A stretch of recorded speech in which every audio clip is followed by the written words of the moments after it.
একটানা কতদিন গোসল না করে থাকা যাবে? গোসল করা ছাড়া কতদিন থাকতে পারবেন? যিনি প্রশ্ন করছেন হয়তো শীতকালে গোসল করতে তার অসুবিধা হয়। আল্লাহ তাআলা এই ভাইটার কষ্ট দূর করে দেখ, আমরা তার জন্য দোয়া করি। কতদিন টানা গোসল না করে থাকা যাবে এরকম কোনো বাইন্ডিংস বা এরকম কোনো সময়সীমা আসলে ইসলাম দেয় নাই। কেউ যদি গোসল করা ছাড়া 15 দিন, 20 দিন, 1 মাসও থাকতে পারেন আর তার গায়ের দুর্গন্ধে আশপাশে মানুষের কষ্ট না হয়, তাহলে শরীয়ত তাকে কিচ্ছু বলে না, এটা তার ব্যাপার।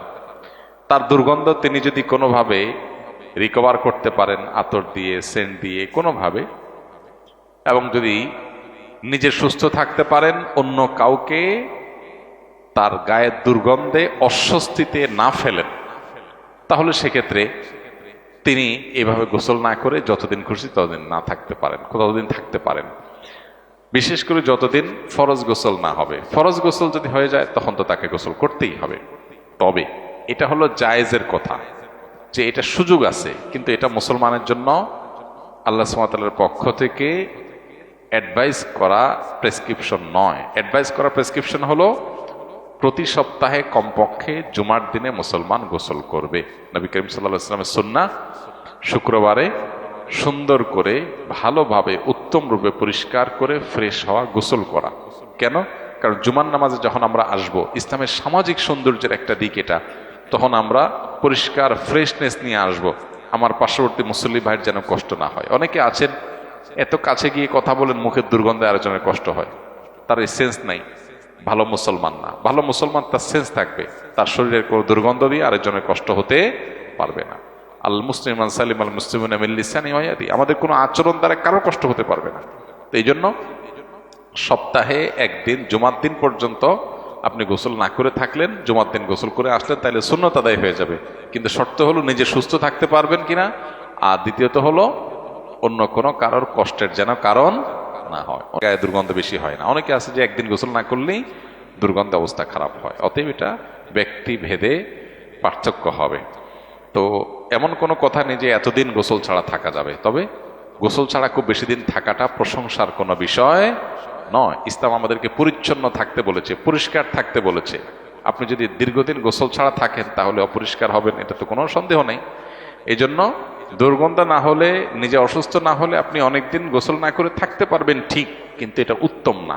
উত্তম হলো নিয়মিত গোসল করা। প্রতিদিন গোসল করলে ফ্রেশ থাকবেন, প্রতিদিন না পারেন একদিন পর একদিন করেন, কমপক্ষে সপ্তাহে একদিন শুক্রবার আপনি গোসল করাটা সুন্নাত।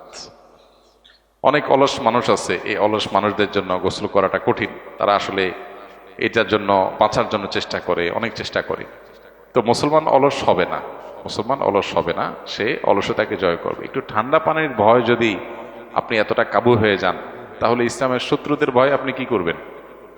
এই জন্য ইমানদারকে তো সাহসী হতে হবে। নবী সাল্লাল্লাহু আলাইহি ওয়াসাল্লাম আল্লাহর কাছে দোয়া করতেন, আল্লাহুম্মা ইন্নী আউযু বিকা মিনাল বুখলি ওয়াল জুবন, আল্লাহ ভীরুতা থেকে আপনার কাছে পানাহ চাই, আমি যেন সাহসী হই। পানির সাথে যদি আপনি সংগ্রাম করে জিততে না পারেন, আপনি আর কি করবেন জীবনে? এতটুকু সাহস যদি না থাকে, মুসলমান এত ভীরু হলে তো চলবে না, আর একটু সাহসী হতে হবে। কিছুদিন পূর্বে আমাদের এক মুসলিম ভাইকে বিধর্মীরা হত্যা করেছে, এর জবাবে আমাদের কি করা উচিত এবং তিনি কি শহীদি মর্যাদা পাবেন কিনা? নবী করিম সাল্লাল্লাহু আলাইহি ওয়াসাল্লামের হাদিসের আলোকে আমরা জানি, যে ব্যক্তি জুলুমের শিকার হয়ে মারা যায় সে শহীদের মর্যাদা পায়। আর যদি কেউ মুসলিম হওয়ার কারণে অমুসলিমদের হাতে মারা যায়, ইসলামের কারণে যদি কাউকে হত্যা করা হয় এবং আল্লাহর পথের পথিক হওয়ার কারণে, মুসলমানদের স্বার্থের সপক্ষে দাঁড়ানোর কারণে, অথবা অমুসলিমদের রোষানলে পড়ে আল্লাহ দ্রোহী বা আল্লাহর প্রতি অবিশ্বাসীদের আপনার শত্রুতার কবলে পড়ে যদি কেউ মারা যায়, তাহলে সে শুধুমাত্র বিধানগত শহীদই নয়, বরং প্রকৃত অর্থেই আল্লাহর কাছে শহীদ এবং শহীদের মর্যাদা তিনি পাবেন ইনশাআল্লাহ। আমরা দোয়া করি আল্লাহ তাআলা তাকে শাহাদাতের মর্যাদা দান করুন। এবং সেই সাথে এ ধরনের পরিস্থিতিতে একজন মুসলমান আমাদের ধৈর্য ধারণ করার যে একটা কঠিন পরীক্ষা, সে পরীক্ষা আমাদের উত্তীর্ণ হইতে হবে। কেন? কারণ এ ধরনের পরিবেশ পরিস্থিতি অনেকটা পরিকল্পিতভাবে ঘটানো হয় মুসলমানদেরকে দিয়ে, এমন কিছু কাজ করানোর জন্য যেগুলো দিয়ে মুসলমানদের বিরুদ্ধে লড়াই করা যাবে, মুসলমানদেরকে কোণঠাসা করা যাবে। এরকম পরিস্থিতিতে ফাঁদে পা না দিয়ে আমাদেরকে ধৈর্য ধারণ করাটাই হলো আমাদের কর্তব্য। সেই সাথে দেশের সিনিয়র ওলামা একরাম যারা আছেন তাদের জন্য দোয়া করা, আল্লাহ যেন তাদেরকে হেদায়েত এবং গাইডলাইন করেন, সঠিক পথ নির্দেশ করেন, তারা যেন আমাদেরকে সঠিক পথে যাওয়ার তৌফিক দান করেন। আমরা তাদের জন্য দোয়া করব আর তাদের গাইডলাইনের জন্য আমরা অনুসরণ করব, অপেক্ষা করব। সেই সাথে আমরা নিজেদেরকে ধৈর্যশীল হিসাবে রাখব।